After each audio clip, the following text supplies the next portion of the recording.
I bet you can all see me now.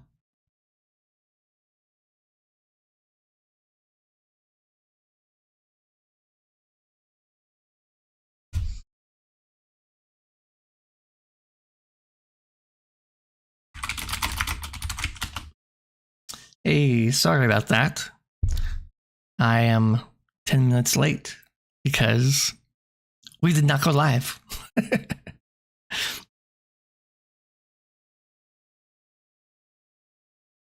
All right. Well, welcome everyone. I just did 10 minutes of talking and realized we were not live yet, which is fantastic. So I'll start over. My name is Patrick Stewart, and today we will be having a lesson in Taoism. To do that, we're going to go through or continue going through this book, which is 365 Tao by Deng Ming-Dao. This book is a daily meditation guide.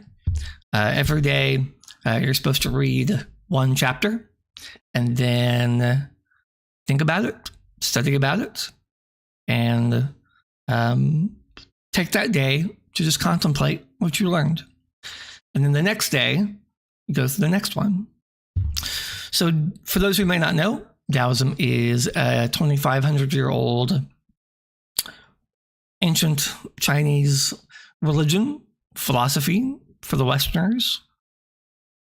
It was developed legendarily by a man named Lao Tzu. Lao Tzu was on his way out of the kingdom. He was done. He didn't want to do it anymore. Lots of wars and corruption and wise men trying to trick the emperors into doing things that maybe weren't the best for the kingdom. So on his way out of the kingdom, a guard stopped him and asked him to write down wisdom. And he wrote 81 poems, chapters, if you will, and that became the Tao Te Ching. So over the last 2,000 years or so, there have been several other books and texts about Taoism. And this gentleman, Deng Ming-Dao, decided to take a lot of these concepts and apply them to modern day life, in the 21st kind of century modern day life. So here we are. This is week 2. Every week, we'll go through a couple of different chapters. We'll go on here for about 45 minutes or so, maybe over an hour. And I hope you enjoy. All right. So chapter 8 is called Work. Work.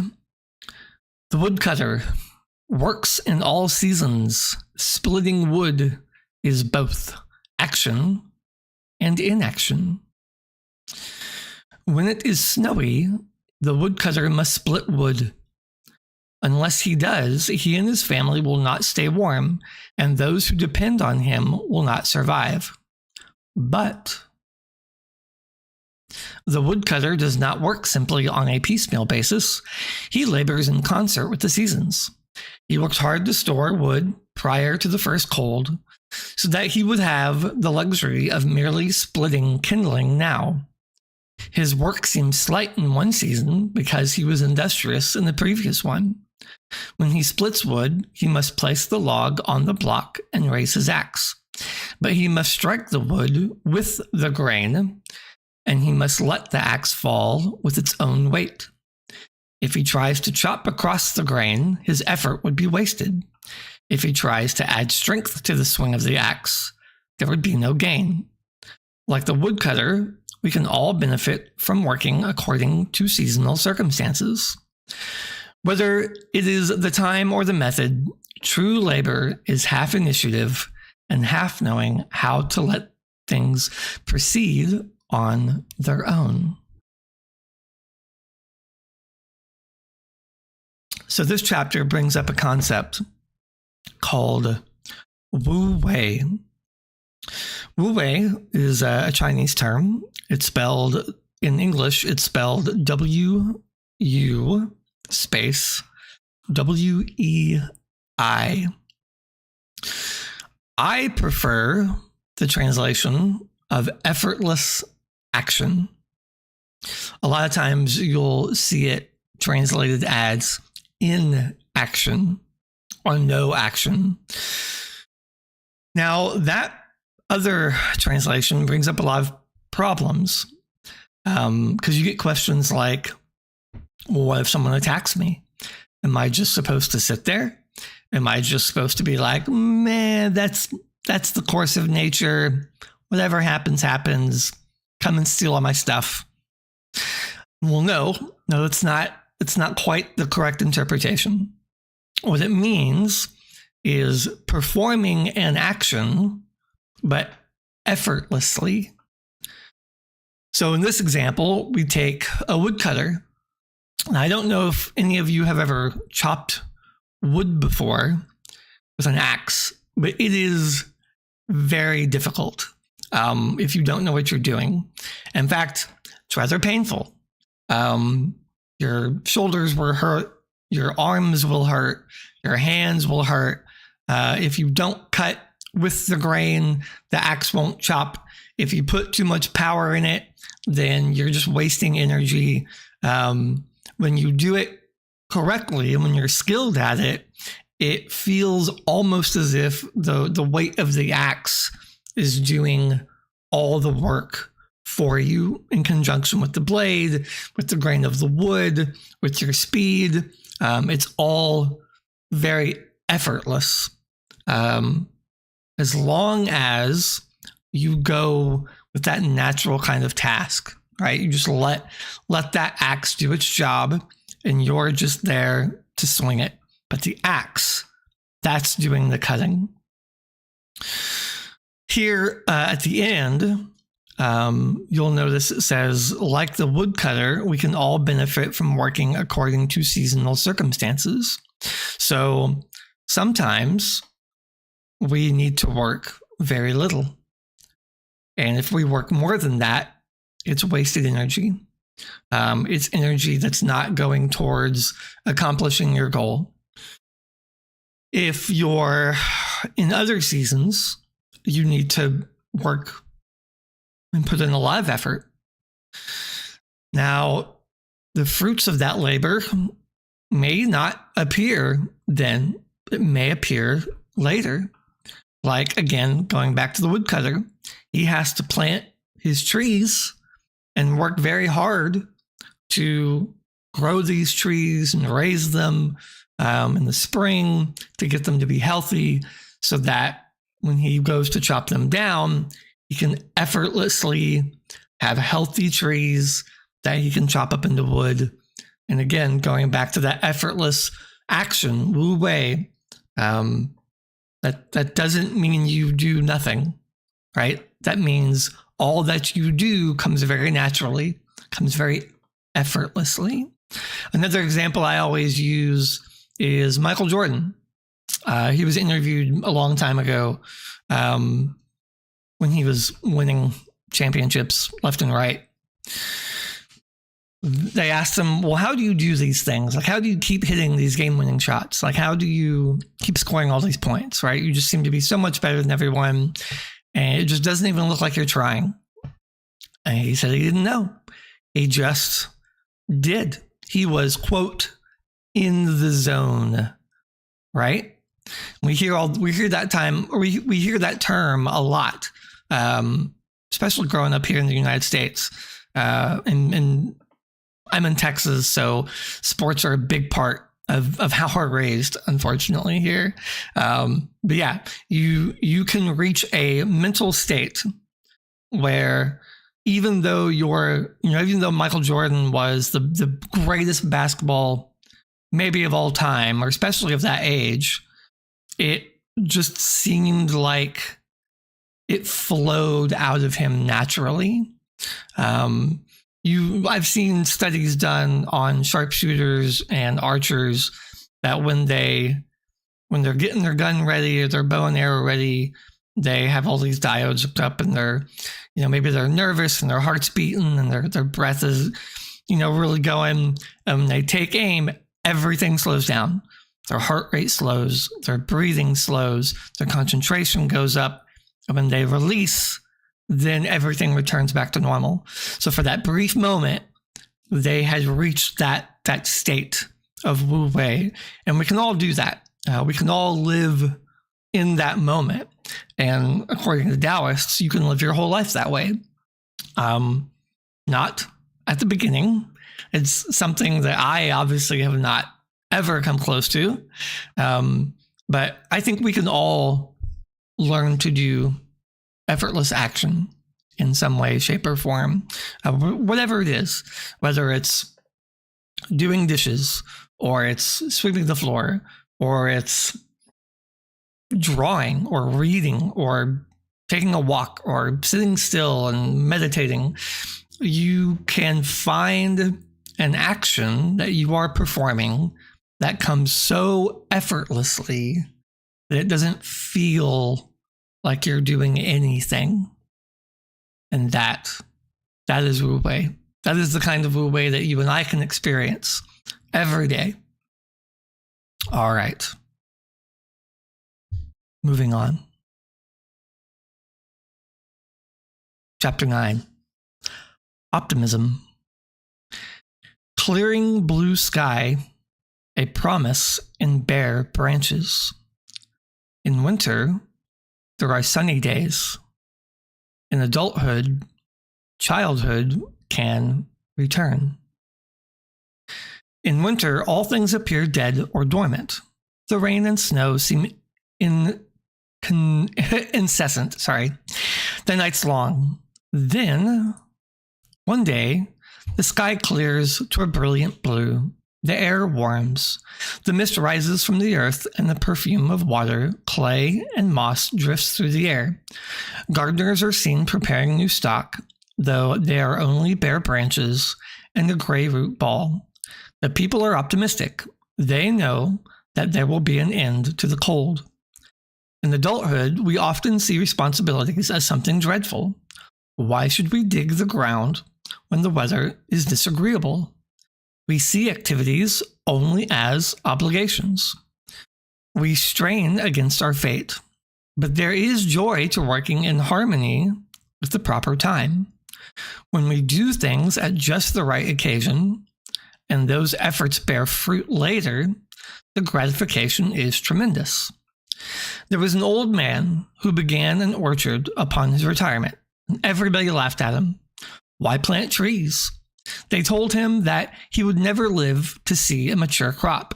Undaunted, he planted anyway, and he has seen them blossom and has eaten their fruit. We all need that type of optimism.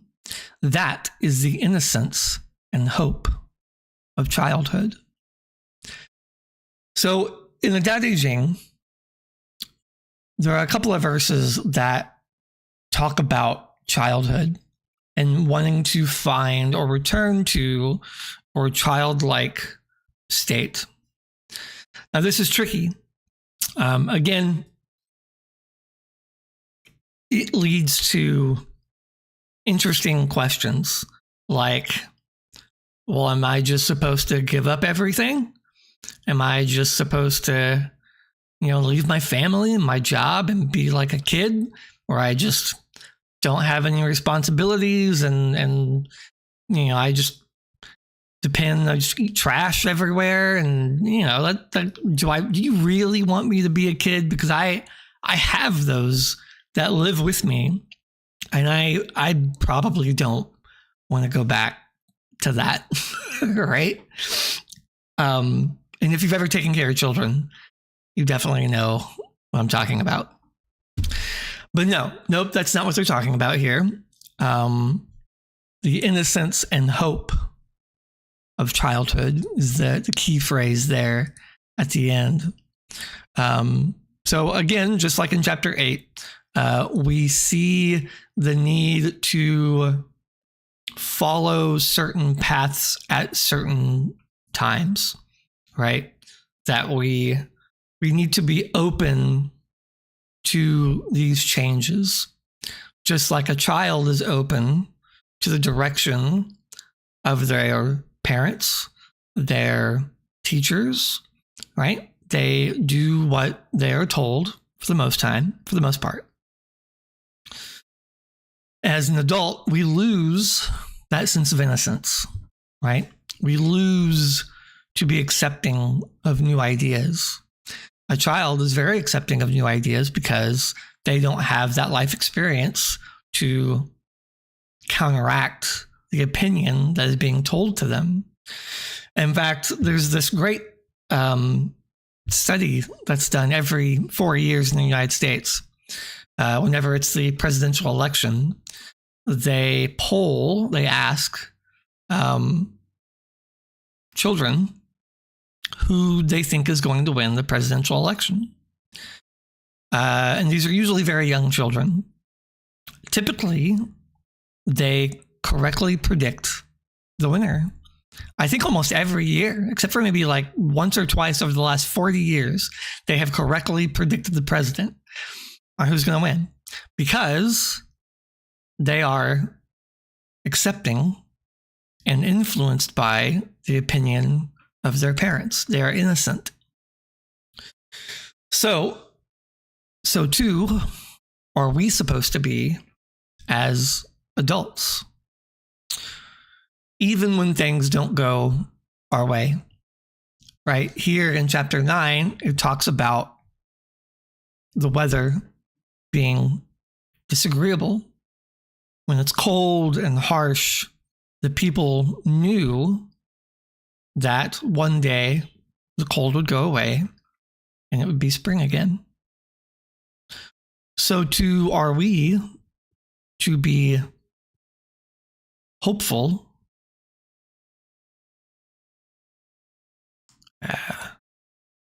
and optimistic that new circumstances will arise. Just like as a child, when you get in trouble, you know that that's not the end of the world. You can cry it out. You go pout in your room. You come out, have dinner, right? Go play with your friends. Tomorrow's a new day. You wake up and it was like nothing ever happened. My family was really good at this. Even today, we can get into very heated disagreements. And within moments, it's like we just move on. When my wife met my family for the first time, or heard us argue for the first time, she was kind of shocked how quickly we just didn't care. It just didn't matter because we were family and we were going to move on. Yeah, that's what this chapter is talking about. Having that optimism, having that childlike innocence and hope that we lose pretty often as we grow older. All right. On to chapter 10. Disaster. Ugh, man. This is going to be a good one, guys. Mute black night, sudden fire, destruction. Dun, dun, dun. Disaster strikes at its own time. It is so overwhelming that we can do nothing other than accept it. It alters the course of our days, our work, our very thinking. Although it is tempting to resent disaster, there is not much use in doing so. We cannot say that a disaster had malice towards us, though it might have been deadly. And it's hard to say that it has wrecked, quote, our plans. In one stroke, it changes the very basis of the day. Disaster is natural. It is not the course of the gods. It is not punishment. Disaster results from the interplay of forces. The earthquake from pressures in the earth. The hurricane from wind and rain. Even the accidental fire from a spark. We rush to ask why in the wake of a great disaster, but we should not let superstition interfere with dispassionate acceptance. There is no God visiting down destruction. Disasters may well change us deeply, but they will pass. We must keep to our deeper convictions and remember our goals. Whether we remain ash or become the phoenix is up to us. All right. So, this, I think, might be one of the hardest lessons to learn, at least it was for me, in Taoism. I think in the West, we're taught that everything has a reason, or we're taught that, justice will be served always, right? In the end, the bad guy will get what is coming to him, at least when we're kids, and we all believe it, right? We all bought into that. The villain in every movie and every book and every, cartoon we watched, like he always lost in the end and the good guy always won. And I mean, you can go in the movie theater and watch like really any superhero movie and the bad guy always loses. It may take a sequel or two, but in the end, the good guy always wins. And it makes you feel good. And you leave that movie or you leave that cartoon when you're a kid and you're like, man, yes, this is how it's supposed to be. This is how it is. And then a disaster strikes. An earthquake happens. A tornado happens, especially here in the South. Maybe where you live, it's a monsoon season, or a fire breaks out, or a car wreck happens, right? Something. And you think, what was the point of that? Like, why? Like, why did that happen to me or my loved one or to my friends? Like, what did they do to deserve that? And then you come to the conclusion, well, they did nothing. So I guess the world is just unjust, right? That the world hates people and the universe is out to get us, or there must be a God and it's divine punishment that I just can't understand. I can't understand the will of God, but he must be right and I'm just stupid. Okay, so none of those things are true in Taoism. There's an old story made up by a man named Alan Watts. And I think it illustrates really well this concept of how to kind of think about, quote, bad things and good things. It goes like this. Once upon a time, there was a Chinese farmer. And one day, the Chinese farmer had his horse run away. And that evening, all the villagers came around and they said, well, isn't that too bad? And he said, maybe. Well, the next day, the horse came back and brought with it 7 wild stallions. And then in the day, all the villagers came back around and they said, well, isn't that wonderful? And he said, well, maybe. The next day, the farmer's son was trying to tame one of the new wild horses, but he fell off, broke his leg.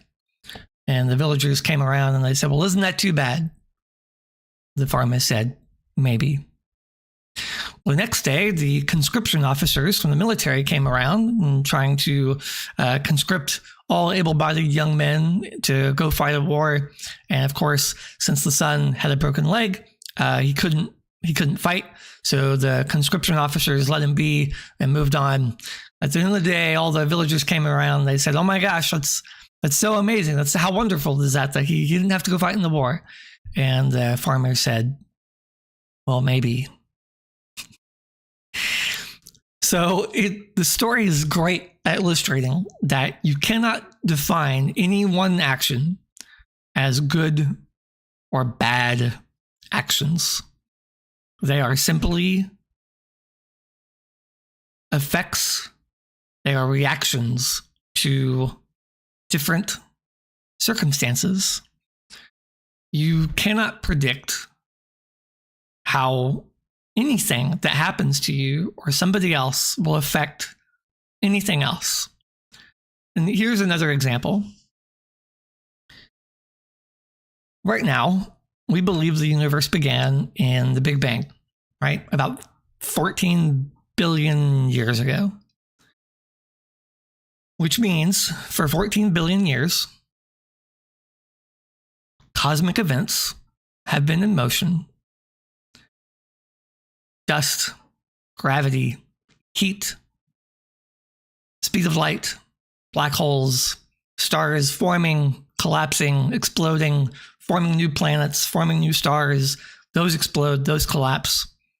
And 14 billion years later, you show up. So think about all the wars that happened just in the last 100 years, right? World War I, World War II, all the European wars, all the wars in Africa or South America or in Asia. Just millions of people vanish.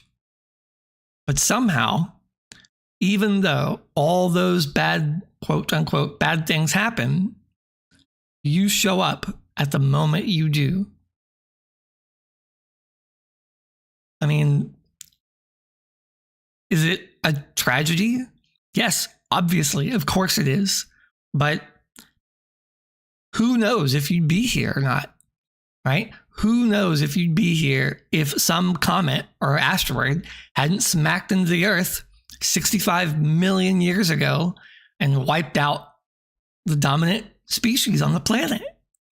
So millions of creatures die, billions of creatures probably, so that at just that moment, at just this time, at just this day, you're sitting on your phone or your computer listening to me speak from some place at some time. So there's really no way to look at anything and say that this is bad, because you just can't know. You never know. And that may hurt when it's someone you love or someone we care about.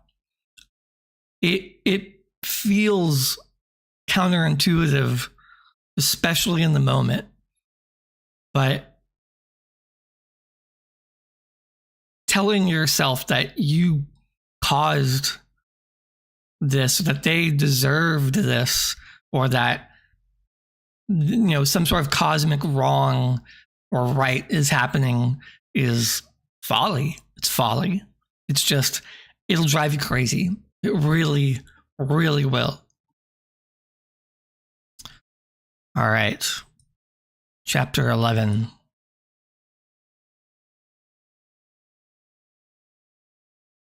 If I can make it flip pages. There we go. Healing. Ah, yes. Much better. Much better than disaster, right? Fire cools. Water seeks its own level. No matter how extreme a situation is, it will change. It cannot continue forever. Thus, a great forest fire is always destined to burn itself out. A turbulent sea will become calmer. Natural events balance themselves out, seeking their opposites. And this process of balance is at the heart of all healing. This process takes time.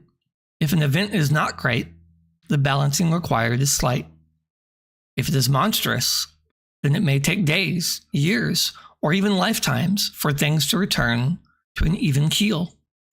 Actually, without these slight imbalances, there could be no movement in life. It is being off balance that keeps life changing. Total centering, total balance would only be stasis. All life is continual destruction and healing over and over again. That is why, even in the midst of an extreme situation, the wise are patient. Whether the situation is illness, calamity, or their own anger, they know that healing will follow upheaval. So, I don't have one sitting by me, but the yin yang symbol, we've all seen it. In fact, let me pull one up for you. it looks like this. We talk a lot with the yin yang that it means balance or opposites. And that's true. It does in some regard. But the important part of the yin yang is actually that it is in motion. So most of the time we see the yin yang like this, a static image or on a necklace or a t-shirt or a tattoo. But in reality, yin yang is constantly spinning. Yin never being able to overtake yang, and yang never able to overtake yin. A little bit of yin inside yang, and a little bit of yang inside yin. That's important to note because, as in this chapter, it mentions that healing is always after destruction. There is no destruction without healing, and there is no healing without destruction. If this were not true, as this chapter says, there could be no movement in life. It is only in balance as it moves. So total centering, to quote the last verse in this paragraph here, total centering, total balance would only be stasis. All life is continual destruction and healing over and over again. It never stops. So think back in the destruction chapter where I described the creation of the universe as we know it, the Big Bang. Destruction, creation, new planets, new stars. Those stars grow up, they explode, they collapse into black holes, whatever natural process that creates more stars, more planets, more matter over and over and over and over again. It never ends. It will continue and cycle forever. So that's what this chapter is getting at. When disaster happens, when you feel angry, the wise person knows that this too shall pass, right? Day always comes after night, every single time. If there was no day, there would be no night. If there was no night, there would be no day. We would just be, right? So you have to have one and the other all the time. So even though we can't define circumstances as good and bad, that doesn't mean we don't feel emotions. It doesn't mean we're not sad or angry, and that these emotions are natural. I know some philosophies will teach us that emotions are good and bad, that being angry is something you can do away with, that pain and suffering is something you can escape from. In Taoism, that's not what we believe. In Taoism, we accept that these are natural parts of ourselves, and we feel them deeply. We allow them to come, and then we allow them to go, right? Just like the yin yang turns and is always turning, so too will that emotion come into us and then leave us. We will heal. So there's always healing after suffering, always. And when you're angry, remember that. And it's hard. It's very difficult. I'm quick to anger, very quick to anger. more so than I would like to be. But I know that if I hang on, eventually that anger will fade and happiness will come back. And it does every single time. Okay. On to chapter 12. Shaping. Potter at the wheel, from centering to finished pot. Form increases as options decrease. Softness goes to hardness. When a potter begins to throw a pot, she picks up a lump of clay, shapes it into a rough sphere, and throws it onto the spinning potter's wheel. It may land off-center, and she must carefully begin to shape it until it is a smooth cylinder. Then she works the clay, stretching and compressing it as it turns. First, it is a tower. Then it is like a squat mushroom. Only after bringing it up and down several times does she slowly squeeze the revolving clay until its walls rise from the wheel. She cannot go on too long, for the clay will begin to tire and then sag. She gives it the form she imagines, then sets it aside. The next day, the clay will be leather hard, and she can turn it over to shape the foot. Some decoration may be scratched into the surface. Eventually, the bowl will be fired, and then the only options are the colors applied to it. Its shape cannot be changed. This is how we shape all the situations in our lives. We must give them rough shape and then throw them down into the center of our lives. We must stretch and compress, testing the nature of things. As we shape the situation, we must be aware of what form we want things to take. The closer something comes to completion, the harder and more definite it becomes.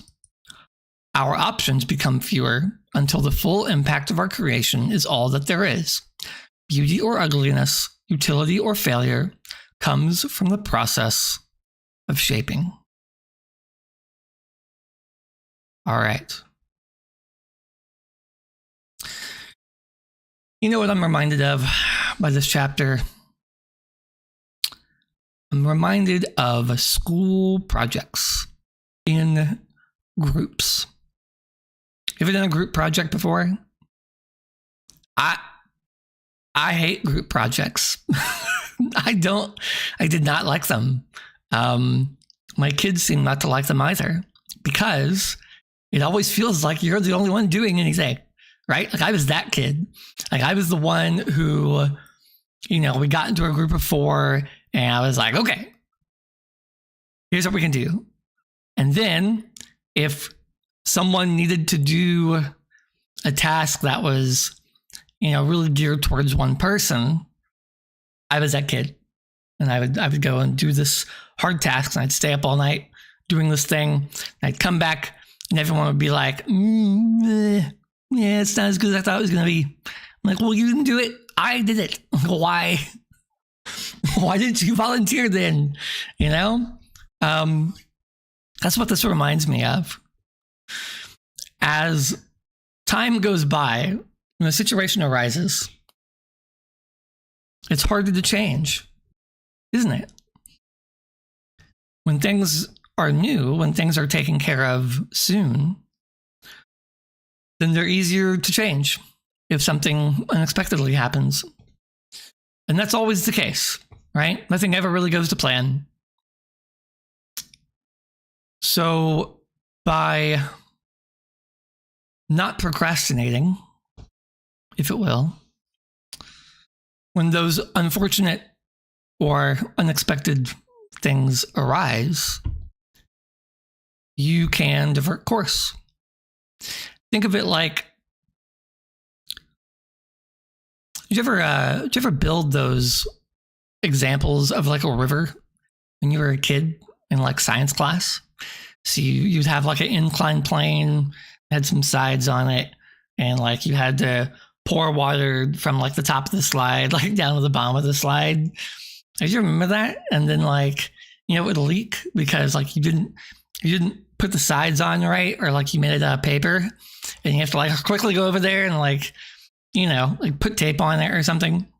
So if you take your time and build it slowly, build it methodically, you can check for things before you put the water in. Because once the water's in, that's it. It's just going to go everywhere if you didn't do it right. But if you make your incline, you put one side on it, you put the other side on it, you check it, right? Maybe you use, sand first and check for holes. Maybe you blow down the slide to see if it puffs up or it tears somewhere, right? Then you can pour the water in and it goes out neatly, uniformly, more in such a way that you expected, right? More in line with your expectations, right? And I know that's kind of maybe a childish example, but I've been there. I've been, at my job, and we have this project to do, and you just put it off, right? It's a hard project, and you don't want to do it. It's going to be a lot of work, and so you just kind of go through your days, and I don't know what it is. You just don't want to do it, But eventually, it just kind of sneaks up on you, and now you're like, okay, well, I've got 8 hours until this is due, and I'm going to have to just hurry through it. And you didn't have time to check. You didn't have time to revise. You didn't ask questions that you needed to. You missed things, and then it's too late, right? So that's really what this chapter is kind of getting at, is that just like a potter, you have to take your time. You have to form it. You have to do it one step at a time. You don't rush things, right? You can't just go around rushing through things, or you'll make mistakes, or you'll forget things. And that, as we saw earlier, has consequences. Everything has consequences, right? And if you want the consequences to be in such a way that goes along with your expectations, one step at a time, mindful of what you're doing in all things, and then at the end, maybe your circumstances will become a beautiful pot. All right. Chapter 13, Absorption. Crimson light through pine shadows, setting sun settling in the ocean. Night follows the setting sun, day follows the fleeting moon. All too often, we tend to think of absorption as a static thing. Water is absorbed into a sponge, and there it stays. But true absorption is a total involvement in the evolution of life without hesitation or contradiction. In nature, there is no alienation. Everything belongs. Only human beings hold ourselves aloof from this process. We have our civilization, our personal plans, our own petty emotions. We divorce ourselves from process, even as we yearn for love, companionship, understanding, and communion. We constantly defeat ourselves by questioning, asserting ourselves at the wrong times, or letting hatred and pride cloud our perceptions. Our alienation is self-generated. In the meantime, all of nature continues its constant flow. We need to let ourselves go, enter freely into the process of nature, and become absorbed in it. If we integrate ourselves with that process, we will find success. Then the sequence of things will be as evident as the coming of the sun and the moon, and everything will be as it should be. Okay. This goes back to the yin yang. Have you ever felt that you were all alone? Maybe you're sitting in your room. Maybe you're sitting outside. Maybe you're at a restaurant by yourself and you just think, man, I'm all alone. I feel like nothing I do matters. And I could just disappear forever and nobody would care. Nobody would mind. Nobody would notice. So that is the alienation feeling that this chapter is getting at. We as humans have this very interesting ability to disconnect or disassociate ourselves from really everything that's going on around us, right? Like, have you ever been to a party and there's like 100 people in this room and you're like just standing there and nobody's talking to you and you're not talking to anybody? So there's this whole room with all this craziness going on and you just feel totally alone, right? That's the alienation it's getting at, right? It is a very human kind of mental gymnastics, right? But as we've seen earlier, we are as much a part of nature as anything, as the person over there to your left, as this Superman coffee mug, right? As this microphone, or you sitting somewhere, anywhere, wherever you are. We are all connected. Because, as we've seen earlier, that yin yang, there is nothing outside of it. Bring it back up here, you guys. Right? And it spins forever, constantly. So as this chapter says, in nature, there is no alienation. Everything belongs. You know, it's funny that in science, we have learned that when you look deep into really anything, it all starts to look the same.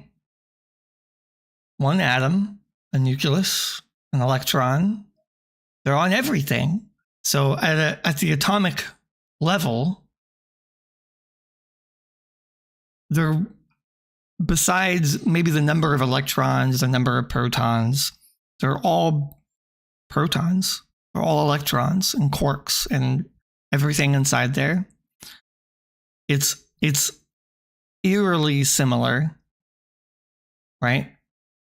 So why is it that as we zoom out into this level, that now we feel disconnected, right?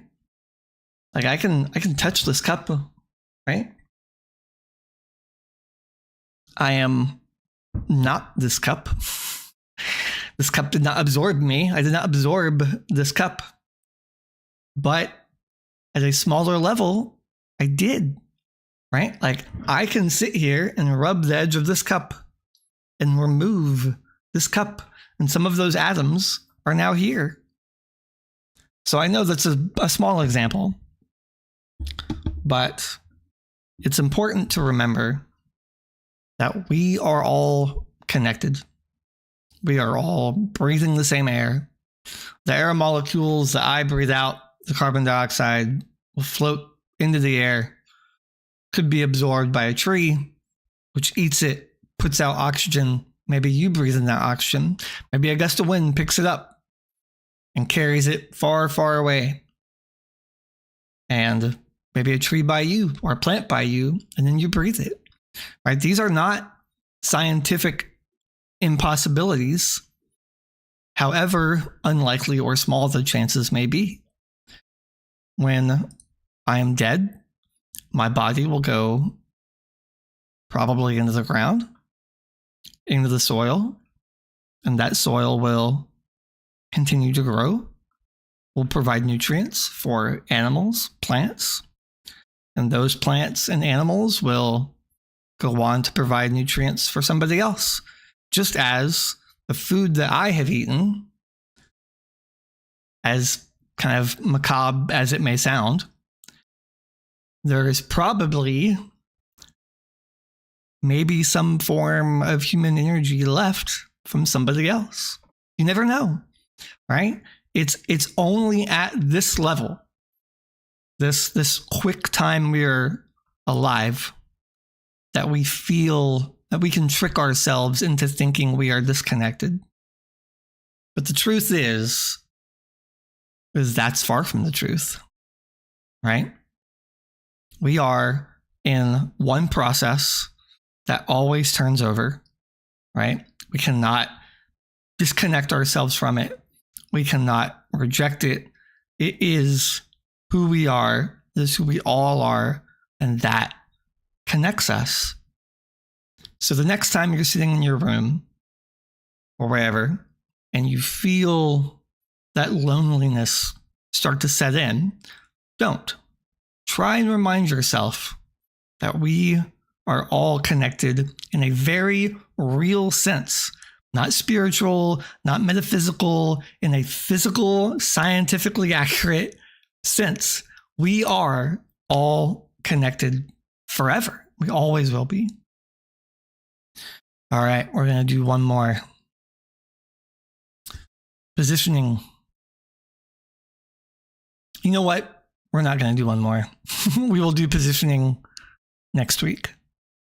Since I was having some technical difficulties, we kind of jumped right into chapters. So we're going to close off by talking a little bit more about the Taoist Online. So I am the chief editor and founder of the Taoist Online. The organization is who runs these streams. We publish about 20 articles a day on religion, philosophy, spirituality, personal journeys. You can find all of our articles at thedaoistonline.org or the Medium publication version at thedaoist.online. Taoist with a T, by the way. Just recently this week, we launched a big push into the community. We really want to give back to everything we've gotten so far. So we have a number of free downloads you can get. You can join our Discord server. We've got a bunch of artwork you can have. One of our editors, Nani, made a digital calendar, which is amazing. Thank you so much, Nani, for making that. We also have ways to give back if you would like to financially support us through donations. You can either subscribe for $2.99 to our Discord server, and you receive a plethora of extra goodies, or you can just make a one-time donation at that coffee link down there at the bottom of your screen, and we'll send you an email with all the extra goodies, whether that's merch that is not available to anybody else, pre-release merch, extra artwork that we withhold just for supporters. You can be involved in our what's called the VIP Lounge on our Discord server. So you can talk to me, you can talk to the editing team, you can watch kind of how we work behind the scenes. So it's like behind the scenes access of a publication, which is great. That room is amazing. There's always someone in there, and we talk about all kinds of things. It's really fun.